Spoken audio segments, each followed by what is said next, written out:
The United States of America was formed out of a blaze of revolution in the 18th century. Within 200 years, the nation reached the height of its power, emerging triumphant and robust following two world wars that devastated many other great nations. However, the history of this region stretches back further and is deeper than most believe. This is the history. The United States of America, before the formation of the United States, the history of the continent claims diverse and intriguing evolution. The documented voyages and later death of Christopher Columbus paved the way for further Spanish and Portuguese expeditions which were to reveal the existence of South America with more accurate data and instruments at their disposal. References by Mapmaker stated, "This was a new world. Our stories were told this new world. Many people were intrigued and wanted to see for themselves. Therefore, the United States was to become a nation of immigrants filled with unwavering optimism and determination." To succeed, however, before the settlement by Europeans and prior to explorers chartering in the coastlines, the continent was inhabited by various native communities. It is theorized the first people came by Other India, a land bridge that connected Russia on Alaska. During the Ice Age, as the world temperature increased, the glaciers melted, raising the sea levels and thereby closing the land bridge. Over time, these first hunter-gatherers migrated throughout the continent and while the ancestors of all Native Americans, a variety of people, societies of languages and cultures, subsequently developed, most of which have been wiped out today. The land, climate, and nature were significant influences in the lives and beliefs that those who occupied it. One of the earliest societies was a Mississippi culture, where archaeology is established that they built, raised cities and ceremonial burial mounds, with urban settlements sustained by a commendable trading network. In the Southwest, the Pueblo were known to construct complex, multi-story villages built out of stone. To the northeast, 5 and later 6 nations banded together to form the Iroquois Confederacy. They developed a centralized democratic government which comprised of representatives. It is argued that this confederacy was formed shortly before European contact by the peacemaker. However, the actual date is hearsay as no records exist. Perhaps the earliest noteworthy explored was Leif Erikson, a Norse explorer who during the 11th century was blown off course en route to Greenland. This natural storm led his discovery of the island, today now known as Newfoundland, but the Norse name is Land Vineland. Settlement was constructed on the northern tip of the island, but the settlement proved not to be viable and quickly faded. During the 5th century, Europe was enjoying a safe lamp acid, reaching to India and even as far as China. These trade routes along the Silk Road enabled sources of valuable goods such as silks and spices to be traded. With the fall of, when you think of the United States of America, you might picture the blaze of revolution in the 18th century. It's true. That's how the nation was formed. Within just 200 years, it reached the height of its power, emerging triumphant after 2 world wars that devastated so many other great nations. But the history of this land goes much, much deeper than most people realize. So, let's explore the history of America, long before it was the United States. The story we often hear begins with Christopher Columbus. His voyages, and later his death, opened the door for Spanish and Portuguese expeditions. These journeys revealed the existence of South America, and with better data and instruments, mapmakers declared this was a new world. Stories of this new land spread like wildfire, and people were intrigued. They wanted to see it for themselves. This spark of curiosity is what would eventually make the United States a nation of immigrants, all driven by a powerful sense of optimism and a fierce determination to succeed. But long before any European explorers charted the coastlines, the continent was home to a vast array of native communities. The most widely accepted theory is that the first people arrived via a land bridge that connected what is now Russia and Alaska during the last ice age. As the world warmed up, glaciers melted, sea levels rose, and that land bridge disappeared beneath the waves. Over thousands of years, these early hunter-gatherers migrated throughout the entire continent. They are the ancestors of all Native Americans, and from them, a stunning variety of peoples, societies, languages, and cultures developed. Tragically, most of these have been wiped out today. The land itself, a climate. The nature was a powerful force in the lives and beliefs of these early inhabitants. One of the earliest societies was the Mississippian culture. Archaeologists have discovered they built incredible raised cities and ceremonial burial mounds, with complex urban centers supported by an impressive trading network. Down in the southwest, the ancestral Pueblones were known for constructing complex, multi-story villages built right out of stone. And in the northeast, 5, and later 6, nations banded together to form the powerful Iroquois Confederacy. They developed a centralized, democratic government with elected representatives. It's argued this confederacy was formed by a figure known as the Peacemaker shortly before European contact, but with no written records. The exact date remains a mystery. Now, Columbus wasn't the first European to set foot in the Americas. That honor likely goes to Leif Erikson, a Norse explorer. Around the 11th century, while sailing to Greenland, his ship was blown off course by a storm. This accident led him to an island we now call Newfoundland. The Norse called it Vinland.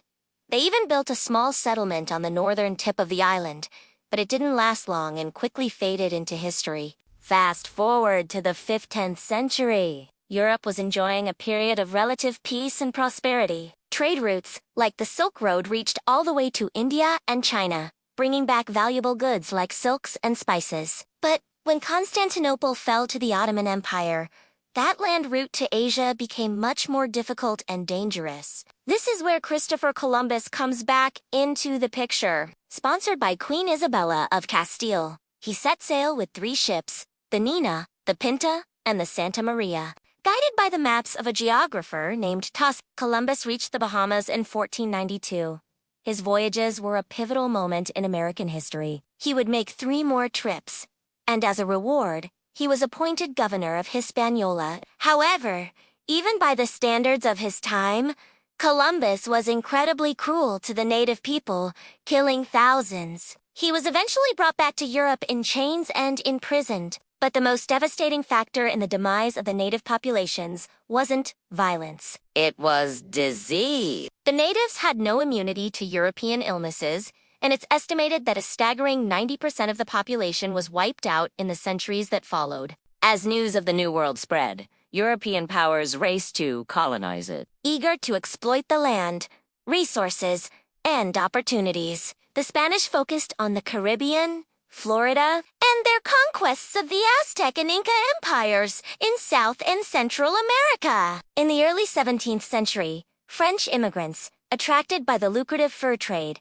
and a desire to convert natives to Catholicism, traveled down the St. Lawrence River, laying the foundation for what would become New France. The Dutch followed, establishing forts and trading posts along the Hudson River. Their colony, New Netherland, and its network of trade generated immense wealth. Other nations looked on with envy at the riches flowing out of the Hudson River Valley. The English established their first permanent settlement at Jamestown, Virginia, in 1607. It quickly became a key exporter of tobacco. As tobacco plantations expanded, the need for labor grew urgent. This led to the system of indentured servitude, where people received paid passage to the Americas in exchange for working on plantations for a set number of years. The Iroquois Confederacy found itself deeply involved in the fur trade. Dutch and later English colonists craved beaver furs, and in exchange, the Iroquois received firearms. This new power dynamic had dire consequences. After depleting the beaver populations in their own lands, the Iroquois mobilized against other tribes in the Great Lakes region who were allied with the French, all to gain access to new hunting grounds. This competition led to decades of brutal conflict, known as the Beaver Wars. In retaliation for their attacks, the French invaded Iroquois lands. Meanwhile, the English captured New Netherland from the Dutch during the Second Anglo-Dutch War, and New Amsterdam was renamed New York. The Beaver Wars finally ended with the Great Peace of 1701, a treaty between the Iroquois, the British, and the French.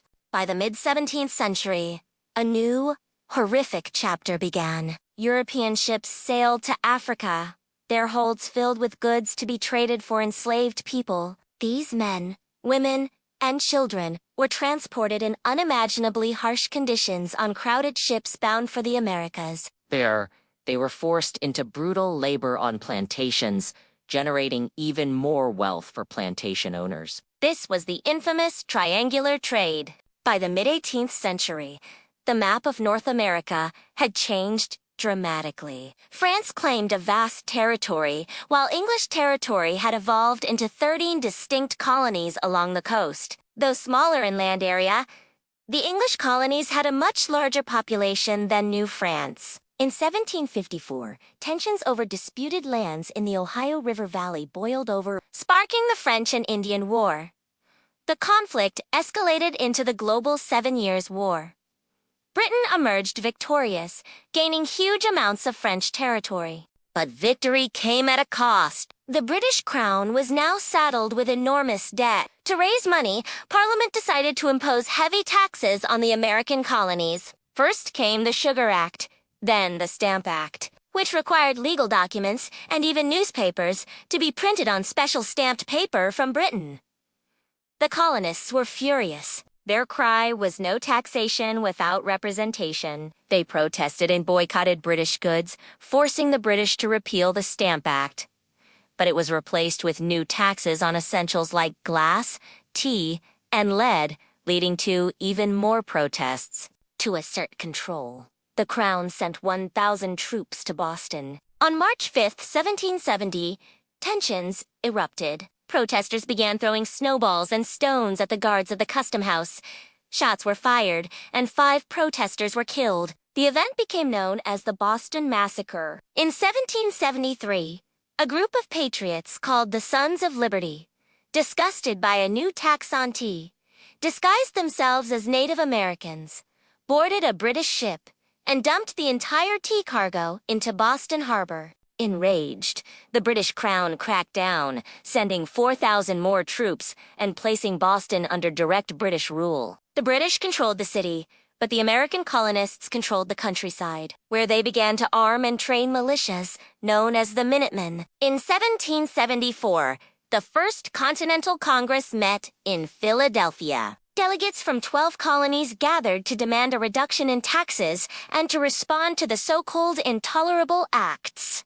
Britain's response was more regulations and more troops. Massachusetts was declared to be in a state of rebellion. On the night of April 18, 1775, the British commander ordered his troops to disarm the rebels. A silversmith named Paul Revere rode ahead to warn everyone. The British are coming? American militias met the British forces at Lexington, then fell back to country. With more troops arriving, they overwhelmed the British, who retreated back to Boston. The city was now under siege. At the Second Continental Congress, the militias were organized into the Continental Army, and General George Washington was appointed as its leader. British reinforcements arrived, and the Battle of Bunker Hill was a costly victory for them. Washington arrived the next month and continued the siege through the winter. In March 1776, artillery finally arrived. Washington positioned the cannons overlooking the city, forcing the British to evacuate. Thomas Jefferson drafted The Declaration of Independence. and the final text was approved on July 4, 1776. The colonies were now waging a full-scale war for their independence. France and Spain began secretly sending supplies. Washington moved his army to New York, just in time for the British to arrive with 130 warships and 25,000 troops. The war raged on, with victories and defeats on both sides. But the American victory at Saratoga proved to be the turning point. It convinced France, and later Spain, to officially enter the war on the side of the Americans, setting the stage for the birth of a new nation. Thanks for watching! If you enjoyed this journey through America's early history, be sure to like, subscribe, and hit that notification bell for more. See you next time!